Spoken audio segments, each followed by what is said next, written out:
The Pokemon games are full of random elements, but what if we removed all of them? What would the series look like if every outcome was completely predictable? What's up, fellas? I'm Matt, and that's what Elias and I are gonna explore today. Alright, let's get started. What's up? I'm Elias, and removing RNG from Pokemon would have a lot of effects. Like, a lot.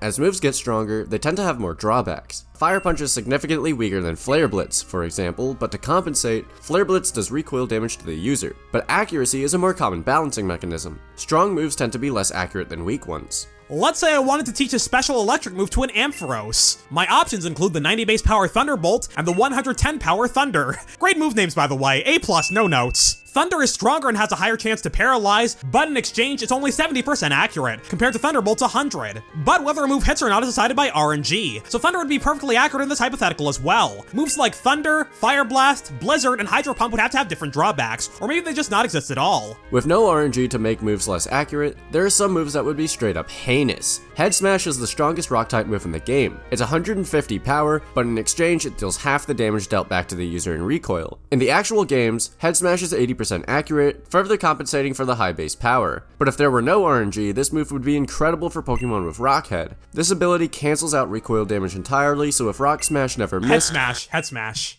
So if Head Smash never missed, it would have no drawbacks at all for Rockhead Sudowoodo, Blue Striped Basculin, and Hisuian Arcanine. Speaking of accuracy and evasion, these stats wouldn't exist at all. Every move would always hit, so there would be no need for modifying moves like Double Team, Kinesis, Minimize, and Sand Attack. The main selling point of moves like Aerial Ace, Swift, and Shockwave is that they'll never miss, bypassing accuracy and evasion checks. Those moves could still exist, but they wouldn't be anything special. Every move would act like Swift in a world with no RNG. One set of moves that most likely wouldn't exist are the one-hit KO moves. Usually they're balanced out by the fact that they have the lowest accuracy in the game, assuming the user and target are the same level. With no accuracy checks in the game, these moves would be overpowered to say the least. Guillotine, Horn Drill, Sheer Cold, and Fissure would always hit, and they would always knock out the target. Many moves have a random chance to trigger a secondary effect. Liquidation has a 20% chance to lower defense, Bug Buzz has a 10% chance to lower special defense, Twister has a 20% chance to flinch, the list goes on. In a game with no RNG, most secondary effects wouldn't exist. As a result of having way fewer secondary effects, moves that cause status conditions would probably become slightly more common. Scald has a 30% chance to burn the target, but that wouldn't be an option to cause burns with no RNG. So we'd probably see Will-O-Wisp get used a little bit more often instead. Moves like Toxic and Toxic Spikes would become a little more valuable as well, since you wouldn't be able to poison with Sludge Bomb or Gunk Shot or what have you. Speaking of status conditions though, there are a bunch that rely pretty heavily on RNG. If you get paralyzed, you have a 25% chance of losing your turn each round. With no RNG, that wouldn't be possible, so this status would just cut your speed in half. There are ways you could rework paralysis though. Maybe you just get fully paralyzed on one turn, then every 4 turns after that, so if you can't move on turn 1, you'd know you'll also lose turn 5, turn 9,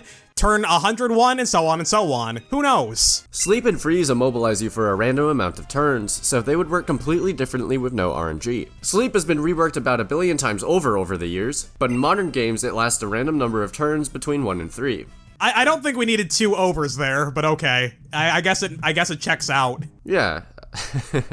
1 billion times over the years. When you get frozen, you have a 20% chance to thaw out on any given turn. The freeze status is exclusive to secondary effects, so we would need a new move that always freezes the target. The sleep and freeze statuses themselves would also have to be reworked without RNG. They'd probably wind up always lasting the same amount of turns. The problem with sleep and freeze being more predictable is that you can basically get stun locked. Your opponent can put you to sleep, and keep in mind the sleep move will never miss because there's no accuracy checks, but they'll also know exactly when you're about to wake up. So you'd only get 1 chance to move before you Ooh, a Discord notification, hold on.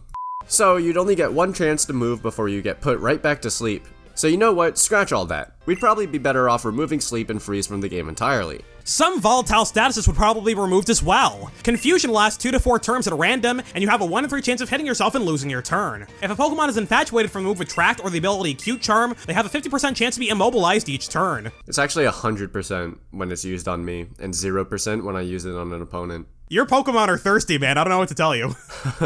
These volatile statuses rely heavily on RNG, so they're best off just not existing in this hypothetical if you ask me. Flinching would become a lot less prevalent, because the only way to guarantee a flinch would be the move Fake Out. That move only works on the first turn the user is in battle, so you'd be safe from flinching entirely after that. Moves like Air Slash, Headbutt, Iron Head, and the Elemental Fangs would have their flinch chances removed. The held item King's Rock gives every move a 10% flinch chance, as long as the move you're using can't flinch already. But of course, 10% isn't in our vocabulary today. So the King's Rock couldn't have that effect in battle, and the same goes for the Razor Fang. Even without the flinching effect, these items would still have use in the game, because they can be used to evolve your Pokemon. The King's Rock can be given to Poliwhirl or Slowpoke, then they'll evolve into Politoed and Slowking respectively upon being traded. So these items would still exist, but they would have to have different effects in battle. Speaking of items with random effects, the Starfberry raises a random stat by 2 stages, as soon as the holder drops below 1/4 of their max health. So, you know, that's not gonna fly in a game with no RNG. With no randomness in the game, you'd always be guaranteed to catch Pokemon every single time you throw a Pokeball. A Pokeball, if you will. Yes. That would change a lot of dynamics within the game. For starters, there probably wouldn't be so many Pokeball variants.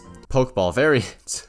Without RNG, all of them would be functionally identical to Master Balls. To compensate for how much more powerful Pokeballs would be, they'd probably be a lot more expensive. If you buy 20 Pokeballs at a time during a playthrough, it's usually not because you want to catch 20 Pokemon in the next route. You buy 20 Pokeballs in case the Pokemon you do want to catch breaks out of the first 19. There would be no need to buy so many if they always worked. Maybe if catches were guaranteed, the game wouldn't let you buy Pokeballs at all. Catching Pokemon would no longer take any effort, so the game would probably limit how many balls you can have at one time. Maybe you just get 1 or 2 after every gym, but then once you beat the game, you can gain access to a ton of them, so you can finish your Pokedex. Who knows? Of course there's about a zillion approaches you can take to tackle this problem. Leave a comment with your own ideas for dealing with RNG-free Pokeballs. Aside from that, guaranteed catches would make things like Nuzlocke a little bit easier. In a Nuzlocke challenge, you can only attempt to catch 1 Pokemon per route. If you fail to catch the first Pokemon you see, you don't get to try again. If Pokeballs always succeeded, this rule wouldn't make the game any harder. The Safari Zone in Great Marsh would also be a lot less noteworthy. Sure, they could still be places to catch Pokemon you can't find anywhere else, but it would be a lot easier because they would never flee. You also wouldn't have to worry about throwing rocks or bait or any of that other stuff, so these locations would probably be better off just not existing. That's especially the case because Pokemon encounters couldn't be random. Most locations have a bunch of different Pokemon you can find, and which ones you encounter are decided at random. Without RNG to switch things up, you could only find 1 Pokemon in any given patch of grass or body of water. So the games would probably focus on other ways of getting Pokemon. Maybe there'd be more gift Pokemon, in-game trades, stuff like that. Lieutenant Surge has one of the most infamous gym puzzles in the whole series, and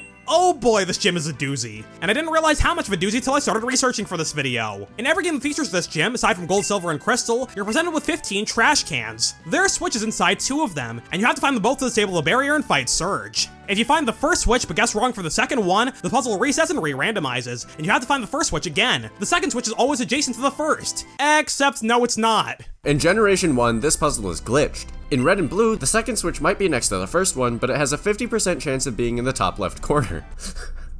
Okay. In Pokemon Yellow, oh no.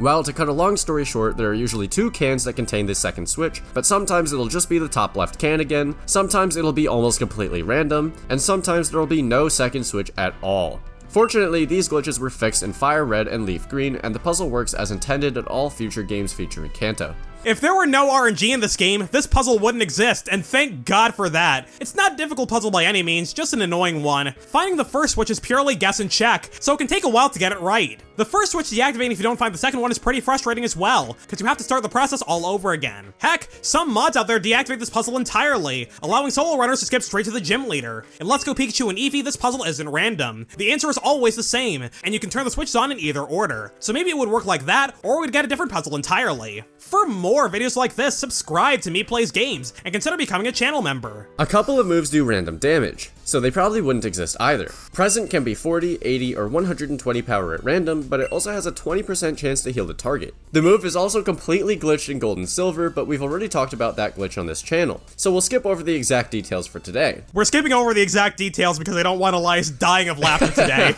We've got another video to record after this. The target's defense stat will always be 2. Because, sorry, what? If there were no RNG, this move either wouldn't exist or it would have a completely different effect in battle. Another random damage move that probably wouldn't have been created is Magnitude. The game generates a random number between 4 and 10, with 7 being the most likely outcome. Why not start at Magnitude 1? Who knows, man. The base power of the move ranges from 10 to 150. It also does double damage to targets who are underground using Dig, but I digress. With no RNG, this move's main mechanic wouldn't work properly, so Magnitude wouldn't exist either. There's also stuff— oops, sorry, I just caused damage to my nucleus.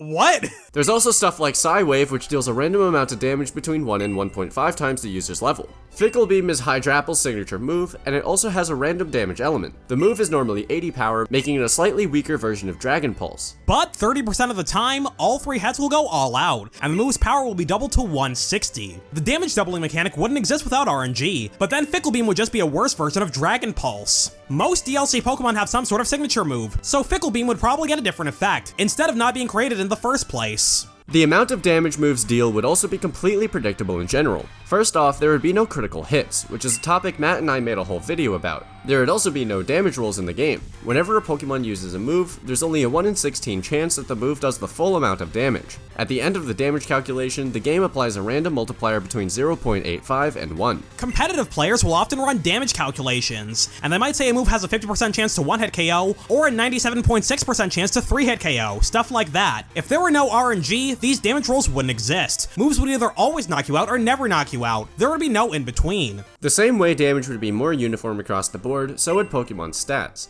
IVs and natures are decided at random, so these wouldn't exist either without RNG. There are ways to change IVs and natures in the current games, but you can't do that until after you catch the Pokemon. Methods like hyper training and mints also didn't exist when these stat mechanics were introduced, so IVs and natures probably wouldn't have been created in the first place if RNG didn't exist. I would give this an F if I were grading it. Well, the stuff's not getting graded, so it's fine. That's true. Although, I grade every single one of your scripts, Matt. Oh. On a scale from 0 to 1. Cool. The only option you would have to change your Pokemon stat spread is EV trading, because it's up to the player to decide how many EVs to invest in each stat. Without the ability to change IVs and natures, Pokemon stats would be less customizable. You wouldn't be able to lower your attack IV to minimum confusion and foul play damage. Minimize. You wouldn't be able to lower your attack IV to minimize confusion and foul play damage, lower your speed IV to gain an advantage in Trick Room, or choose a nature to boost your most important stat. Okay, well clearly I need to find like a genie in a bottle and just like wish to be 6'7" for a day. Anyway, if you ask me, a game with no RNG would be, well, kind of terrible to be honest. The more I thought about this topic, the more stuff I realized would have to be reworked or deleted. Pokemon relies on RNG pretty heavily, so taking that away would fundamentally change so many aspects of the game. Like how would you handle a speed tie without deciding who moves first at random? There are some areas where RNG is pretty much mandatory for the game to function. So as frustrating as the game's random elements can be at times, Pokemon would be a lot worse off if we got rid of them all. Well, that's all we got for today. There's a lot of RNG related topics we didn't cover today, for the sake of the video not being too long, so leave a comment with your own thoughts. We'll see you all next time. Good night fellas, sleep well.